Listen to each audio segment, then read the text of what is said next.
Welcome back to Badass Woman 50 Plus. We are a pro-age show designed to take the fear out of aging. As a woman of 85, most everyone is junior to me. Think of me as grandma, and I will think of you as my children. I am Robin Lane, psychotherapist, director, producer. I am Natalie H. Rogers, MSW, CSW, age mysterious lady, actress, psychotherapist, tango dancer, author of Talk Power, The Mind-Body Way to Speak Without Fear, published in 12 languages, and founder of Talk Power, a Stutter No More program, and Talk Power, Panic Clinic for public speaking workshops. Badass Woman 50 Plus is a serious talk show, but as we also like to entertain, some of our visuals are off the wall. A badass woman is true to her better self, big on integrity, values hard work, and personal growth is her mainstay.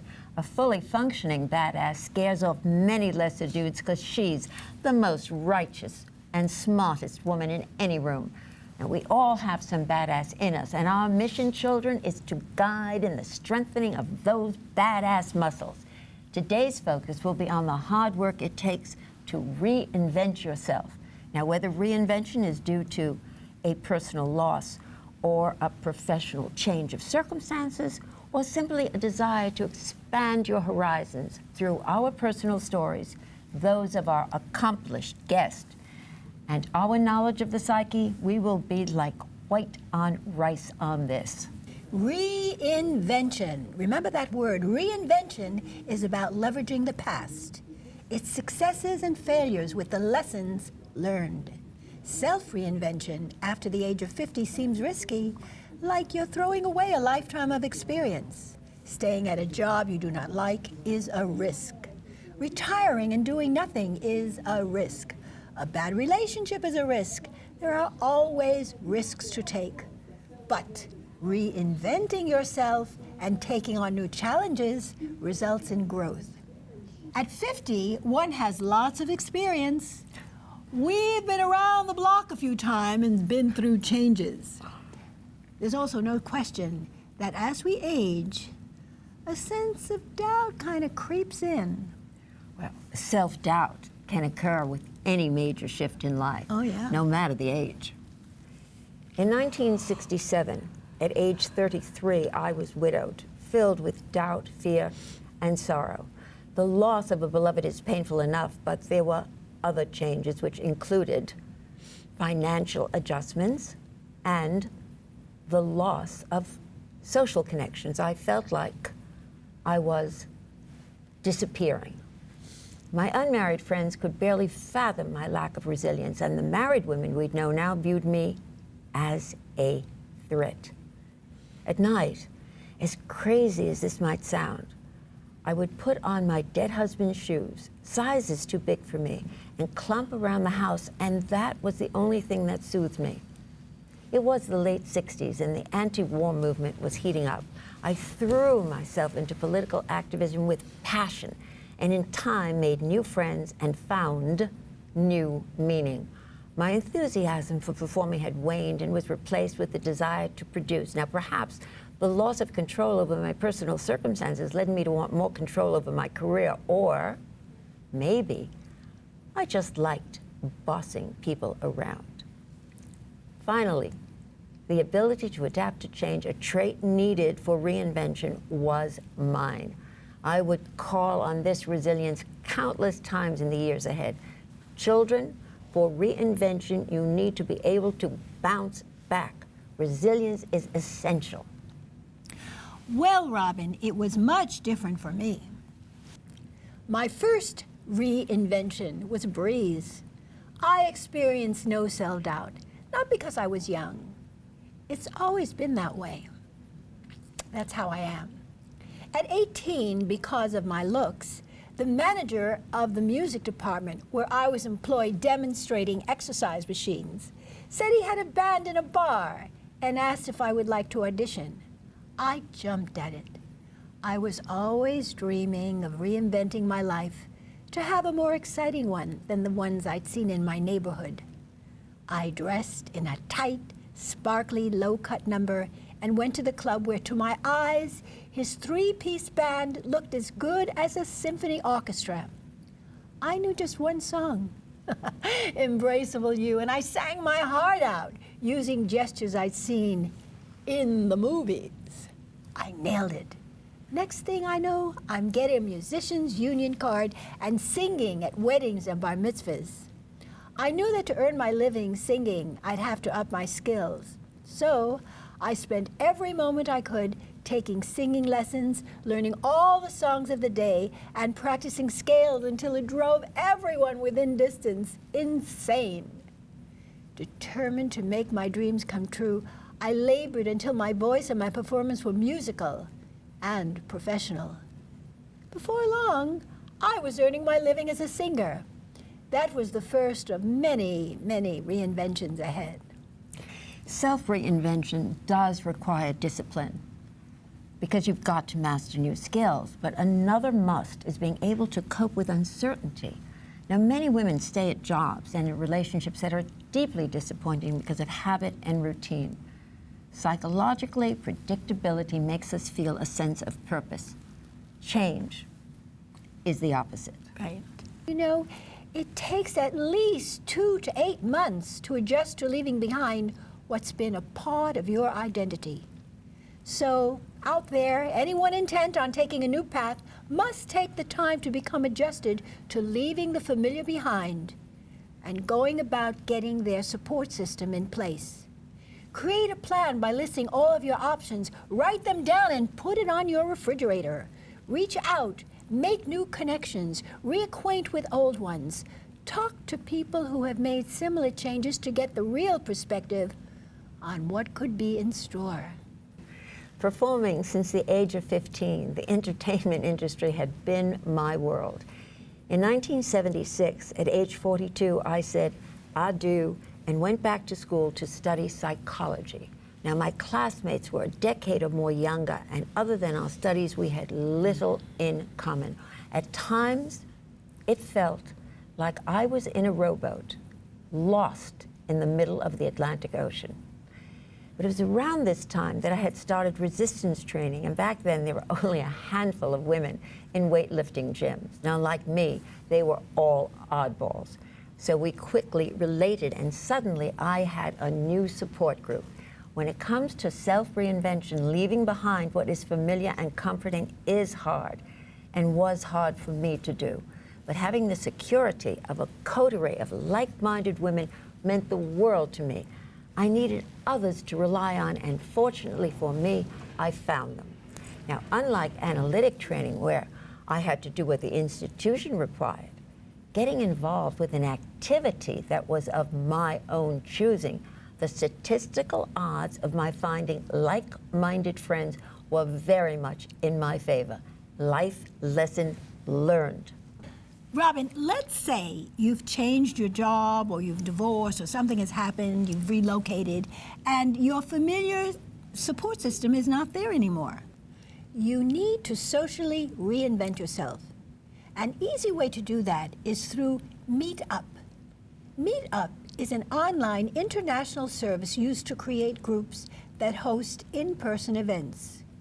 WeWork owns Meetup, so many discussion groups are held in their inviting spaces. There are tons in New York. You can join as many groups as you have time for. I love Meetup. I've attended many different groups, numbers of times. Any interest anyone's got, intellectual, athletic, cultural, culinary, literary, skydiving, political, or just plain social, there's a Meetup. With Meetup, one never has to be lonely in New York City. Social reinvention and networking made easy. My networking skills led to my next big reinvention. After many years of singing in countless cities and countries, I had it with touring. I decided to try acting, figuring it would at least keep me in one place. Off-Broadway was hot, and I got the first part I tried out for, and it was the lead. This is easy, I thought. Then, I got fired. I didn't have the skills that were required of a professional actress.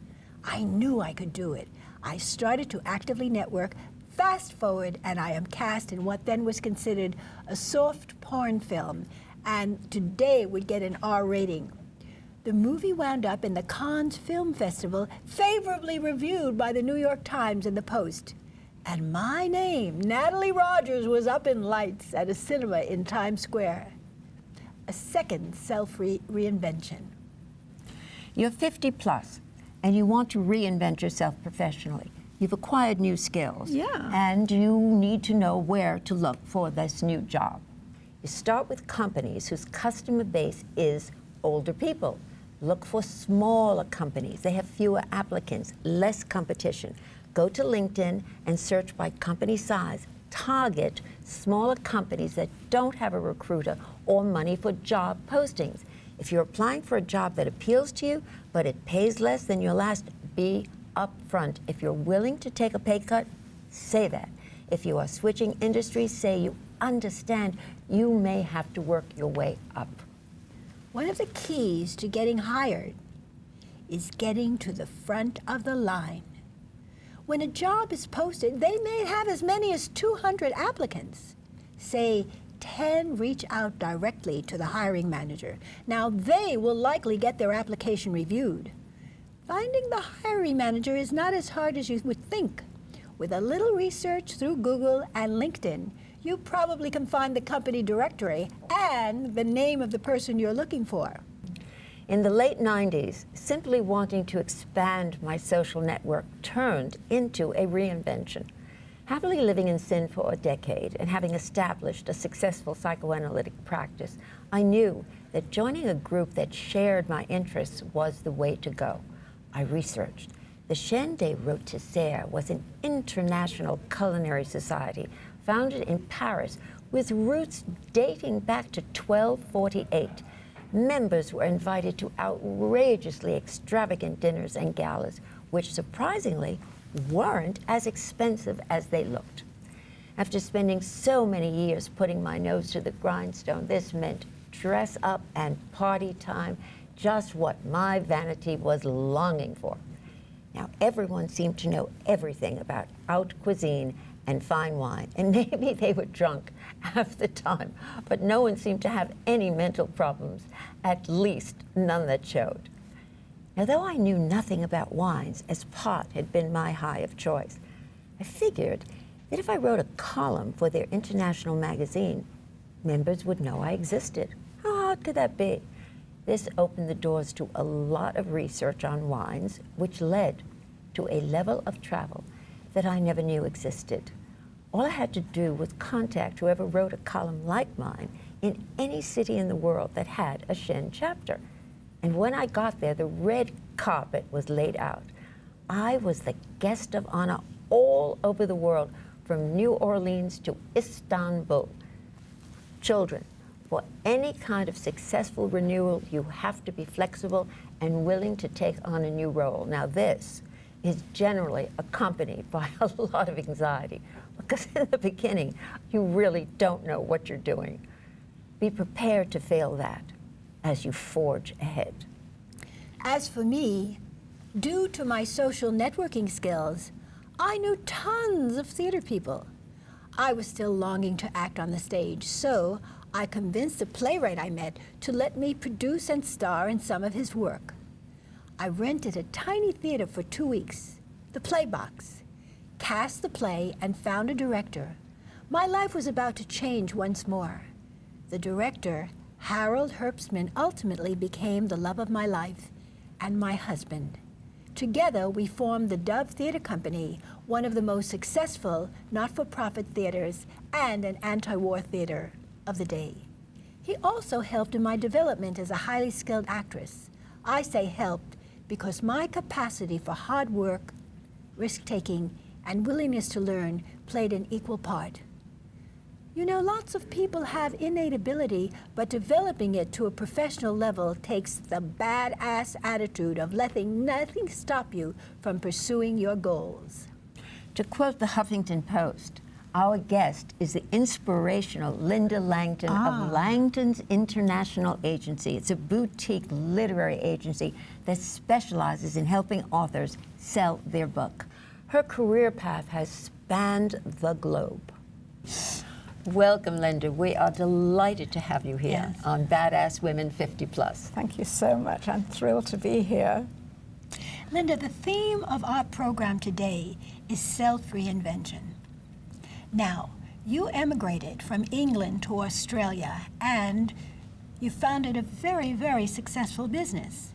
Then, of all things, you moved to New York, and you created a very successful literary agency. So you were so successful. What do you attribute all of this success to?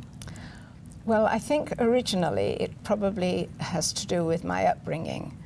I had a very inspirational family. My father ended up being Lord Mayor of Manchester.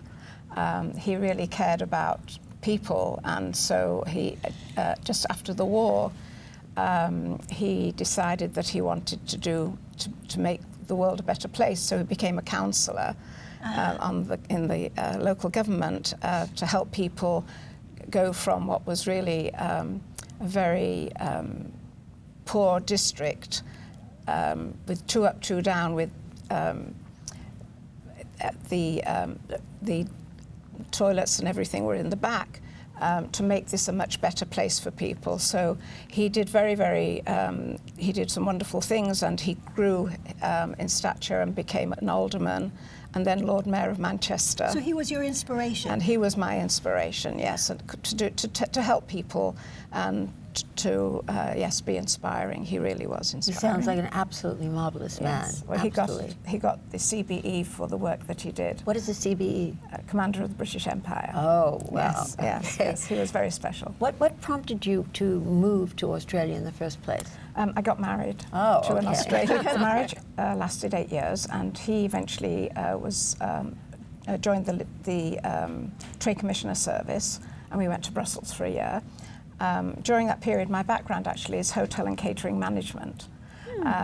So I started a catering business in Australia, and then when we left, then it closed, and I then went back actually from Belgium. I came back to Australia, and then I met somebody else, and we started another business. Oh, and what was that? In Canberra. The business was, we imported posters and greeting cards from a company called Athena. Athena stores in England at that point and in Europe was extremely successful. What years are we talking about? We're talking about 1969, 70. Okay. And we decided to bring this model to Australia because everybody had new houses. It was a growing country, and there were all these walls, where people had built houses and there was nothing to put on them. So we brought the prints and posters and greeting cards over, imported them. We started a greeting card company while we were waiting. And this company was called the Inc. Group, and it ended up being a $50 million company. $50 million? Yes, Wow. In 4 countries. And you started with how much? And we started with $5,000. I like that. We sold, I like that. We sold a car. We sold our VW. To start the business? Yeah. Oh, wow. Well, this was a business for the time. It was an 80s and 90s business, and we turned something into a $50 million company in 4 countries because the timing was so good. I mean, that's what it's all about in business. What 4 countries? Australia, New Zealand, England, and here. We were the largest calendar company in the world at one point, and in America. I mean, it sounds like you had an absolutely brilliant company there, but what happened that you left it and you relocated to New York? Yes, well, it was a wonderful journey, and as all journeys, they do come to an end, and this one did come to a rather an abrupt end, unfortunately. We had a hostile takeover, and for me, I was sick at the time.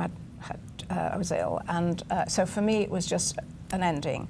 And so I was able to walk away and come to live my dream, which was always to live in New York. But that's what happened, and I didn't come with all the money that it should have generated, and I came here with very little and started all over again. So getting back to the theme of our show, which is about reinvention, Yes. all of these different businesses were really startup businesses. So what would you say is the most important element that one has to have to do a startup business? Well, I think a positive attitude, and my attitude is you just have to keep dancing. I mean, you just have to keep moving, and you just don't stop just because you have a setback, which was a major setback because I expected to be a multimillionaire and I wasn't. But you were for a time, on paper. Oh, no, I was definitely On that period of my life. I was, but then we lost it all. Yes. So I came here with virtually nothing. And I had just got over cancer, so I was starting all over again with my health. And I came here, I didn't know anyone.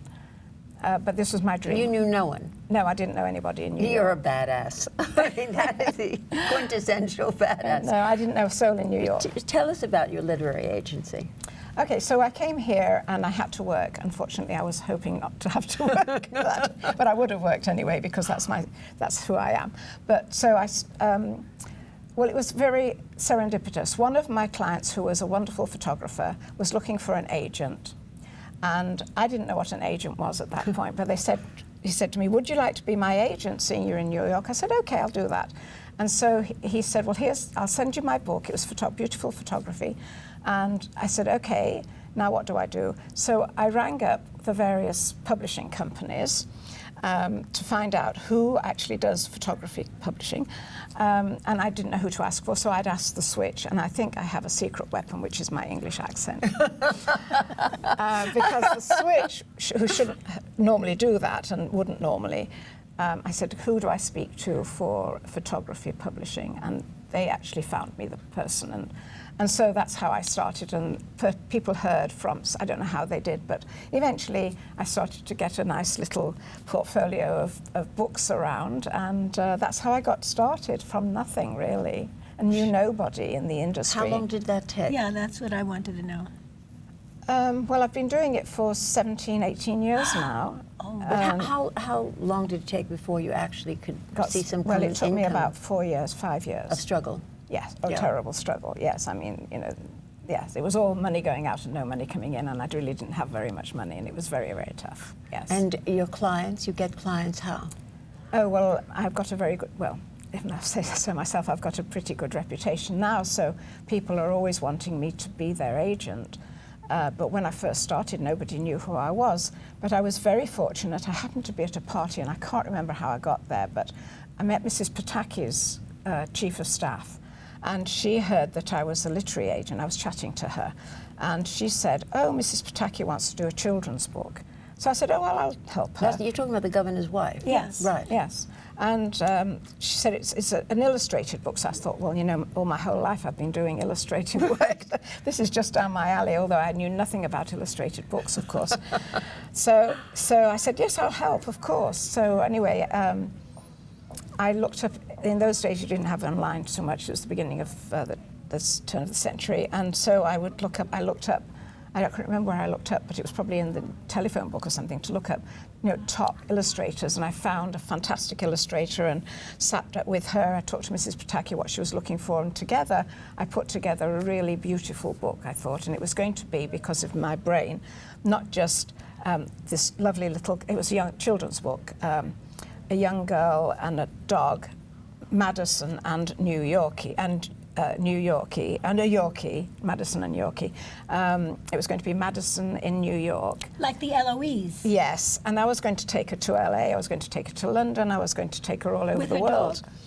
Madison with the dog, which I thought was a very good idea. It would have been absolutely fantastic. We sold 5,000 copies of the book in a month, which is absolutely fantastic.